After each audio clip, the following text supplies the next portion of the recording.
Welcome Wargamers, my name is Doug from 2+ Stuff, and this is the Wardrun Warband box review. And what we're going to do in this video is take a look at this box of models, discuss all of the units that come within it, and ask the question, is this a good value? Is it a good starting place to get into Conquest? And those kinds of questions. One thing to note up top here is that this box is right now in pre-order at the time of recording and posting, but it comes out in like 8 days or something like that, and so I figured what a great time to just kind of set the tone and introduce people to this set that is on its way.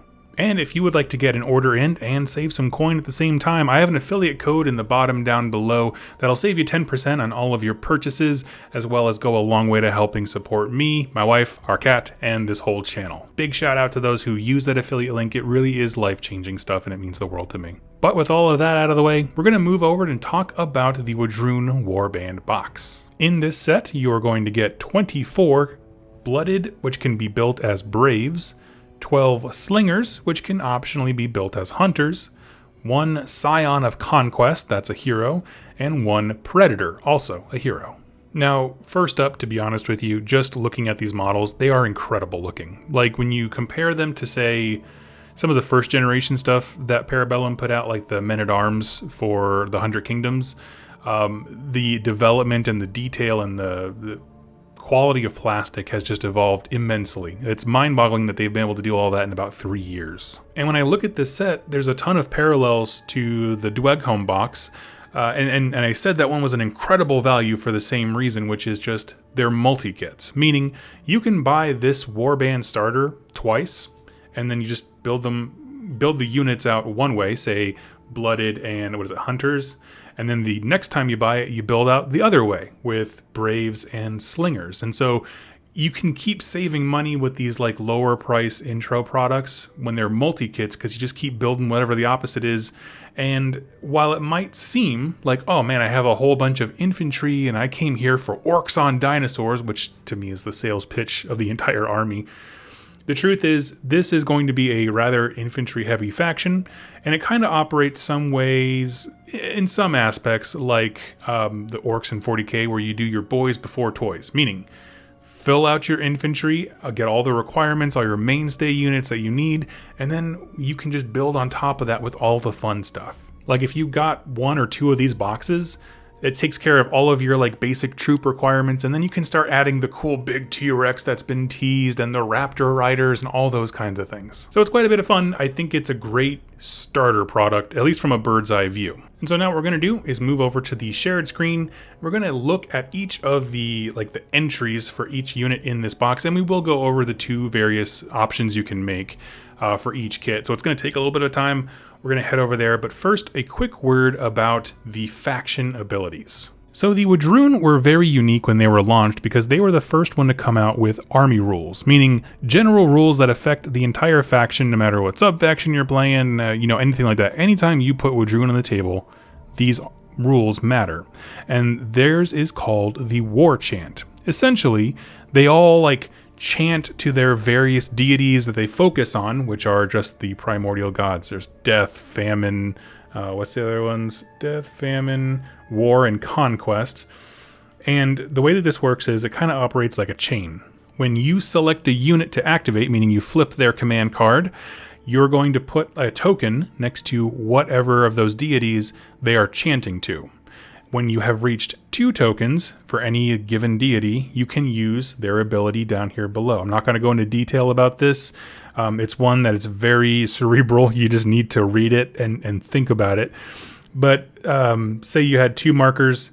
The next time you activate a unit, you can use +1 clash if you're in the death, sub-faction vein. That's who they're worshiping, whatever. The reason that this gets important is because some heroes can take you up to tier 3, which can only be done through certain special abilities or keywords. And really the way it works, it's just a matter of what buffs do I want to give my army, and then what order do I want to put my units in on a given turn when you're flipping command cards to time it right so that the best abilities are triggering on the best units. In 40k and Age of Sigmar, there is this idea of the wall. Once per game, usually, your guy can scream wah and everyone gets better for a turn. And that's really kind of their balancing factor. They're pretty crappy, but then when they wall, they're like all crazy, hopped up on energy. This is sort of the same concept, but it's much more of a slow burn. Whereas instead of one big epic counter swing, every time you activate a unit, you're contributing to building up this resource that when it reaches maximum capacity, meaning 3 markers, that unit that activates and puts that 3rd marker down goes Super Saiyan. But it can happen multiple times a turn. What's more is these bonuses are cumulative. So if you somehow get to like tier 3 or 4, you get all the bonuses up the tier above it. Like I said, I don't want to go too far into it just because I want you to actually read this for yourself. I can do a whole video dedicated to explaining it. I'm more than happy to do that. But we're talking about the actual units and stuff like that you get in the Warband box. But I wanted to bring this rule up because it really does color all of the abilities and stats on these units. Because you might see entries, like their actual unit entry, like, well, that's kind of lackluster. But when you start putting it in the context of like, yeah, but he can supercharge with the rest of his army, and do it multiple times a game, all of a sudden they look a lot better. So with that out of the way, here we are at the army builder. We're going to go to Browse Factions, Wadroon, and here you can see all the information on our Orcs and Dino Lover guys. So we're going to start off by talking about the Blooded. They are infantry, so you're going to have 4 dudes per stand, usually coming in increments of 12. They are medium, which is important to know that your basic troop is a medium guy.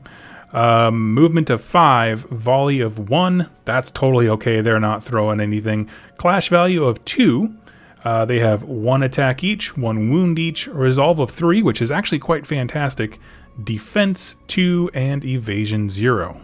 And special rules here, they have flurry. This stand rerolls all failed to hit rolls when performing a clash action, and that is massive. So that clash 2, which can go to 3 if you inspire, meaning you just get your +1 to your clash attacks, whatever, becomes super deadly when you can reroll all failed stuff. Like, it's just nasty. They become blenders. So we're already looking at a pretty choppy melee unit. Like I said, they don't have any kind of ranged attacks. They all get a leader for free now in 1.5 edition, so that's fantastic. And you can see they have a whole bunch of command models that they can take. They have the Aberration, the Champion, the Skirmisher, and the Tracker. So let's take a look at those. We're just going to look at them this one time and then reference back to them later on for other units. So starting off with the Aberration, 1 regiment of up to 6 stands in the army may include an Aberration. The regiment gains the Lethal Demise special rule. And Lethal Demise here says, stands with this special rule cannot heal wounds. Whenever stands with this special rule suffer wounds as a result of an enemy regiment in contact performing a clash action, but not as a result of a morale test, that enemy regiment receives an equal amount of hits in its front arc. So that's super interesting. If you were to buff these guys up to be a 6 stand or higher unit that is just a meat wall, they can't heal anymore, which is important because there are some fantastic healing effects in this faction, but they essentially act as a meat grinder that can rush forward, probably towards the center of the battlefield, just to be in the way of everybody. And anytime they are hit or take damage, they get to basically hit back as much. So you're basically hoping that enemy units are going to bounce off of them. Now, it doesn't matter for shooting, and it doesn't matter for those guys who run away as a failed, resolve test or anything like that. It just matters that people want to swing at them in melee. So it is a bit limited. However, being able to punch back every single time someone punches you is really, really cool. Next up is the Champion. The regiment has the Fury 1 draw event. And of course, Fury we've talked about a few times.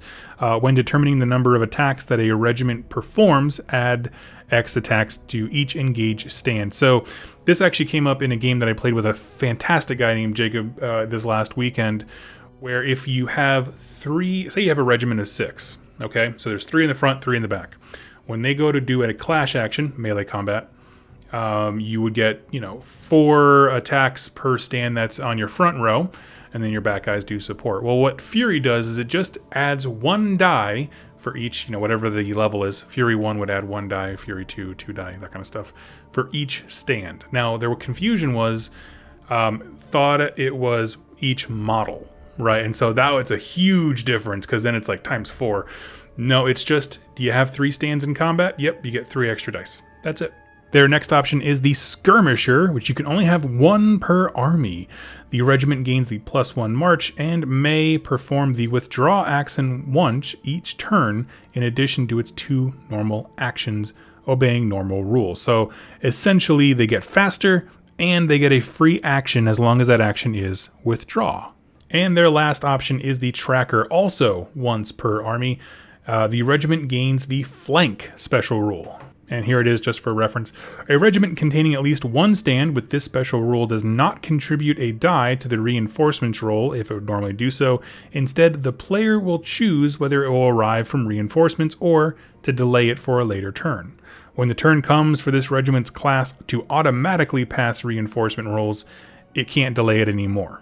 So essentially a Tracker just gives them more control over when they come on the board, which, especially if you have like a hero in the unit, could have a lot of implications for it. Again, that's another tactical level that it's like, you're not going to see it all the time, but if someone really learns how to like excel at using it and flank their enemy and that kind of stuff, it can really be fantastic. And so that is the Blooded and all of their options. Honestly, a good, solid melee blender unit. Now, we're going to go to the other thing that same kit can build, and that is the Braves. And you're going to see some similarities, but these guys are a little bit more defensive, whereas the Blooded are a little more offensive. They are infantry, they are medium still, they're a lot cheaper at 115 versus the Blooded's 130. I say a lot cheaper, it's not massively, but you know what I mean. Movement to 5, volley 1, clash 2, 1 attack, 1 wound. They have less resolve at resolve 2 and defense 2, evasion 0. Now they come with their own set of rules. They have Bloodlust, which we'll check that out. When you take an action for a regiment containing 1 or more models with this special rule, and the regiment is not in contact with an enemy, roll a d6. If the result is equal to or less than the highest resolve in the acting regiment, you may choose an action as normal. If the result is higher, you must choose charge. Basically, this is just saying they want to get into melee, and if they are in charge range and you're not charging, you need to do a test to make sure that they don't just go hog wild and run in. That's all. I mean, honestly, that's all of this is just the wordies to make sure that happens thematically. So they want to get into battle. Beyond that, they also have Shield, which is great. So from their front arc, they're going to get +1 to their defense, so they are defense 3, which is pretty great in this faction. And then they also have support 1. So support 1 is awesome because if you have a back row of models, they contribute more attacks versus a normal regiment would only contribute half their attacks. These guys would contribute extra into your attack roll. So it's just a lot more units. Basically, think of these as like spears where they can reach over the guy in front of them and just do more attacks. Beyond those rules, though, there's really not a lot here. They come in 3 stands like everybody else, and they can take a champion, which we'll just look at that real quick. And again, that is just the Fury draw event if they want it. So it's more attacks for engaged stands. And honestly, that's not a bad call for this unit. It might, I don't even like the word auto-include, but honestly, these guys with a champion is the same cost as Blooded on their own. And you can just throw more dice with these between the support and the champion giving you the Fury event, all these kinds of things. I think there's a lot of potential here, but they are more defensive minded than the Blooded. As far as which of these 2 units I think is better, I think they just have very minorly different roles. I personally really like the Braves, but it all comes down to what kind of mainstay units you need for the leader who's commanding them. Now, next up are the Slingers. They are a light infantry, so they are going to be coming in much faster than the others we've mentioned before, and they have a slew of special rules. The first one is Torrential Fire. Unless firing at long range, each successful hit this regiment inflicts generates an additional ranged attack. These additional attacks cannot generate more. So they have exploding hits as long as they are not firing at long range. And of course, the range that they have, Barrage 1 is 20 inches. So, basically if they're firing within 10 inches, any hit generates more hits. Or rather, it generates more attacks. You still have to roll to see if they hit. They also have Armor Piercing 1, which is phenomenal for any kind of gun, but certainly one that can generate additional attacks. And beyond that, they have two options. One is the Skirmisher, which I already talked about, gives you more speed and the ability to withdraw and function normally, so you could be able to back up and shoot.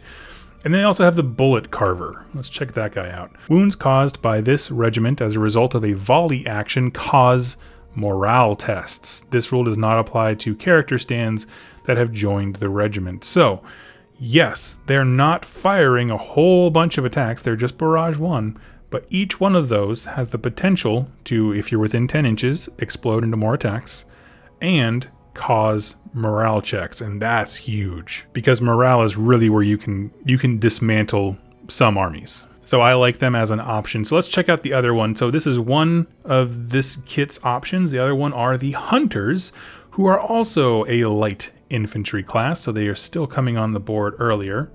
And their options, I guess you can think of the Slingers as like slingshots. These guys, the Hunters, are using more like bows and spears and such. Now for their stats, they've got movement of 6, volley 2, clash of 2, which is pretty good. They're kind of good at both.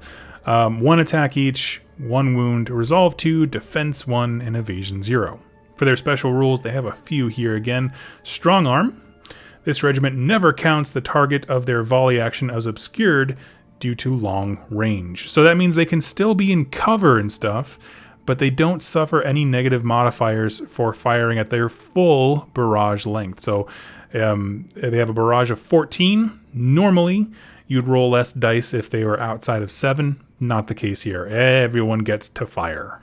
On that note, barrage 1, 14 inches, armor piercing, and deadly shot. So, when a character or regiment makes an injury roll caused by a model with this special rule, add 2 wounds to the pool instead of 1 for each natural 6 rolled during that injury roll.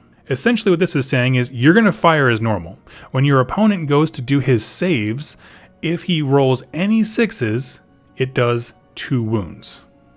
So it's not just a fail, it makes your opponent do epic fails, where it just things get way, way worse.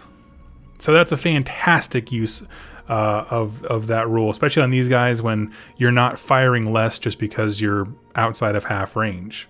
Beyond that, they can of course take a standard bearer and a leader, and then their additional command models are the Skirmisher and the Tracker.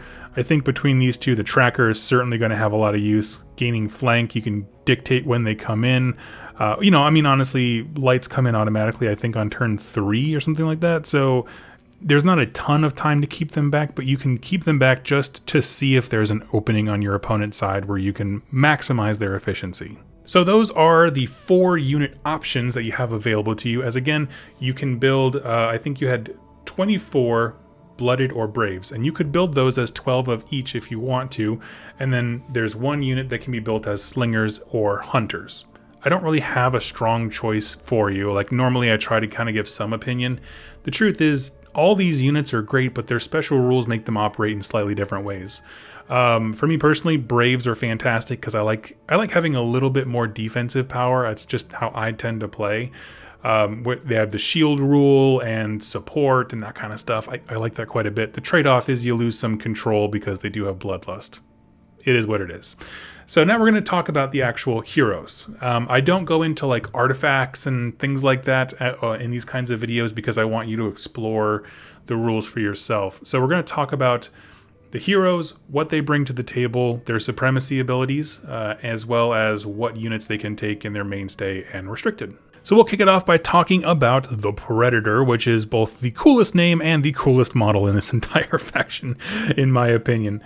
He is an infantry type. He is light, which is interesting because it means he's not going to be scoring you any objectives, unless he's inside a medium unit. You know what I mean? On his own, he's not going to be doing that. He has a movement of 5, a volley of 3, clash 3, 4 attacks, 4 wounds, resolve 3, which is great because he shares that with any unit that he's in, and defense 2 and evasion 0.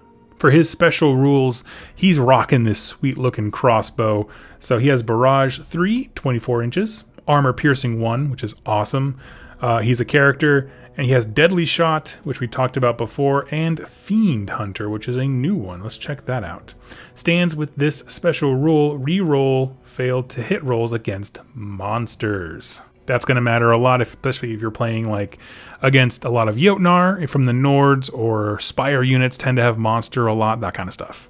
Now, every leader in this game has what's called a supremacy ability. Essentially, if they are your warlord, once per game, you can trigger their supremacy ability in the supremacy phase. There are a few exceptions that happen throughout the entire game. It'll tell you in detail, but let's take this guy out. It is Thrill of the Kill. Your regiment may re-roll their charge rolls this turn. Straight up, period. That's awesome. That is so awesome in such an aggressive, really wants to get up the table army. In addition, light regiments add +3 to their charge distance, medium regiments add +1 to their charge distance, and heavy regiments add 1 hit for each engaged stand of that regiment to any impact hits they make. So if you have a big fat unit that's going to charge in and maul something, it's just adding more and more attack. So it makes their impact much more successful, whether it's speed in the case of light and medium regiments, and then how heavy they hit in regards to the heavy regiment. So that is massive. This really does set you up for that one uber turn. We're talking about the orcs from other games, the big wall, that kind of stuff. This is that same concept, but I think done much better, where it's like, let us get to the enemy rather than necessarily having to swing above our weight class. Now, of course, he has all of these artifacts and abilities that they can take. I tend to not focus on those too much, because that really comes down to how do they fit into your specific list rather than just being an option for them.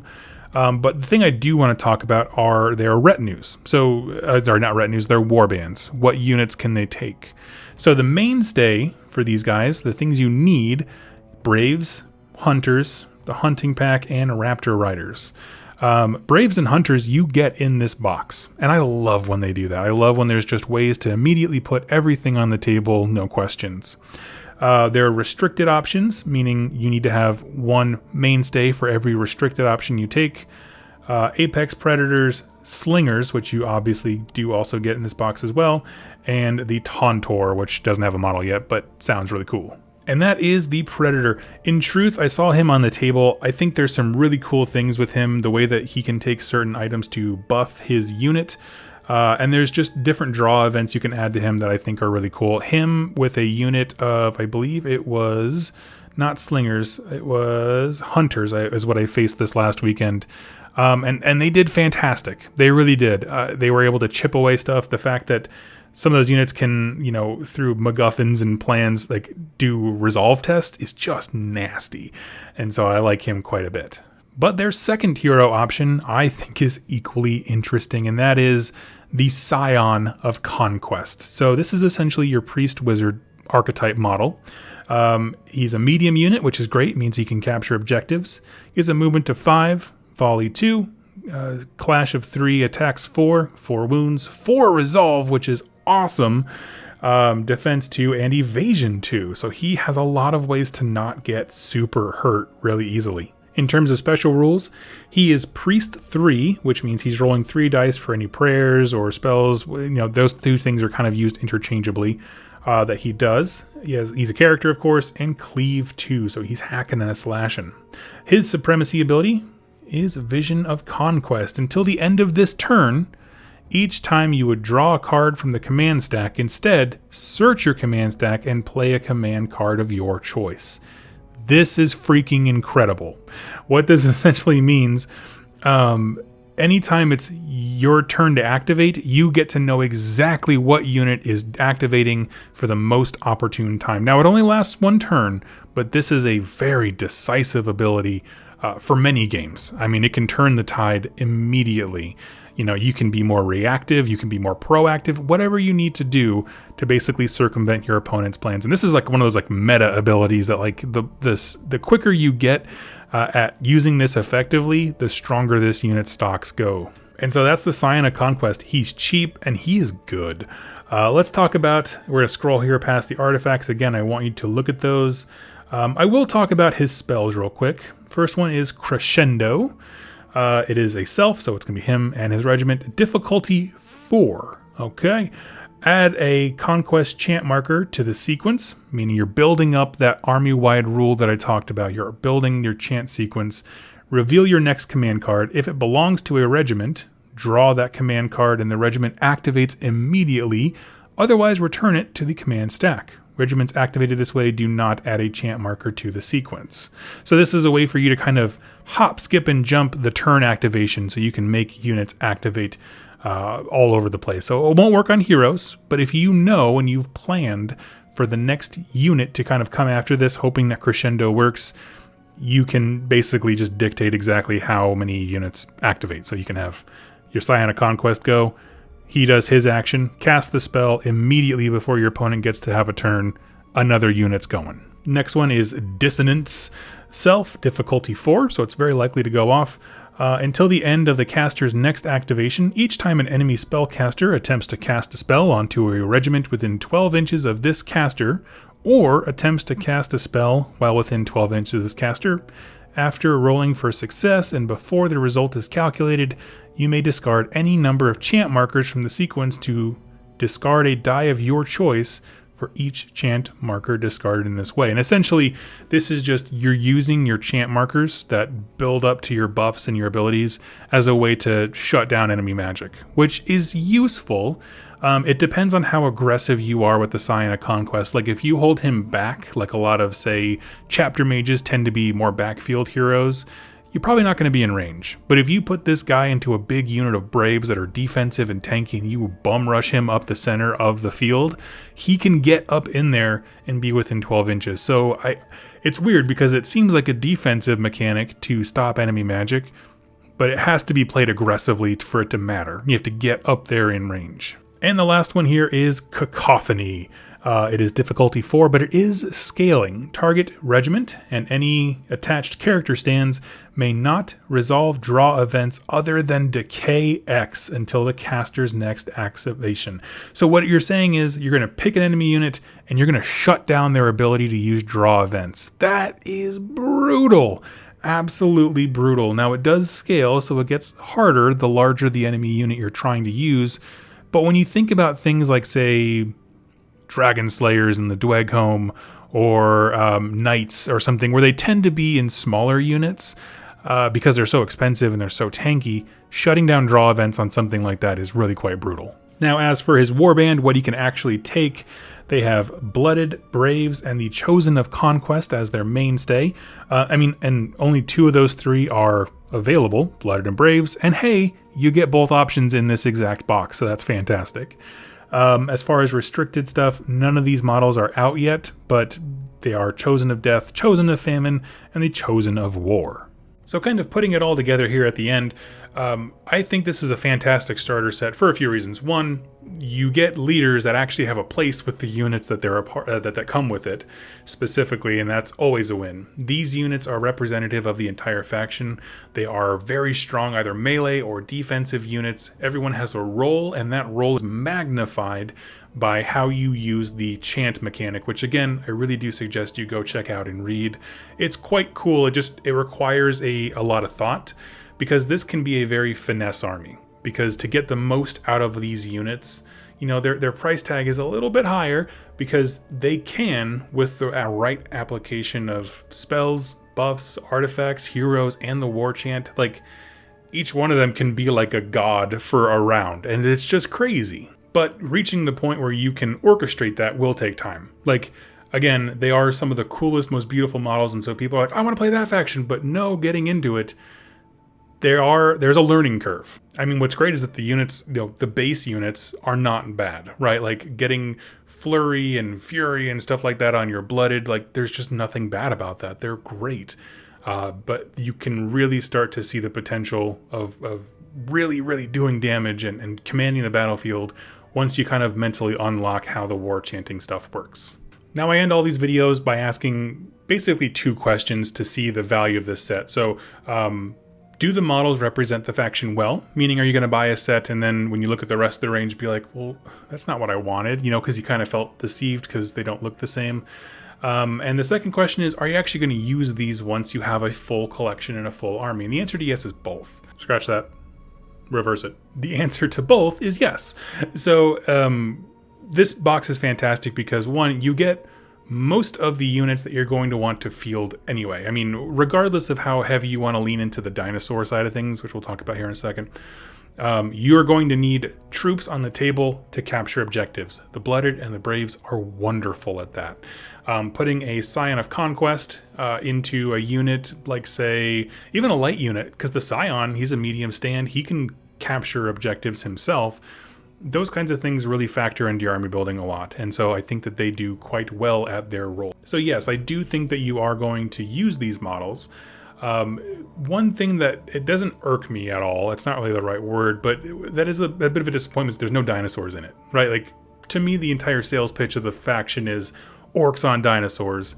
There's not a single one of them in this box. However, it does set you up to be able to add a bunch of those dinosaurs and cool things to it. It's a fantastic base for an army, but when you start looking at the rest of the range, it only gets more exciting, right? This is a whole lot of like orc dudes, but then when you start adding the T-Rexes and the Raptor Riders and like, I don't know, Triceratops looking things that they've shown concept art for, it's just incredible looking. So I wouldn't say that it's necessarily representative of the entire faction, but certainly like the good chunk of it. So anyway, friends, those are just my thoughts. And as always, if you have ways of helping new players to Conquest, whether it's, you know, ways to expand from here, ways to use the war chant stuff the best, I'll leave in the comments down below. I always pin the most helpful comment to the top so that future people can see and kind of learn some more. Thank you all so much for watching and listening, and I'll catch you in my next Warband box review. Happy wargaming.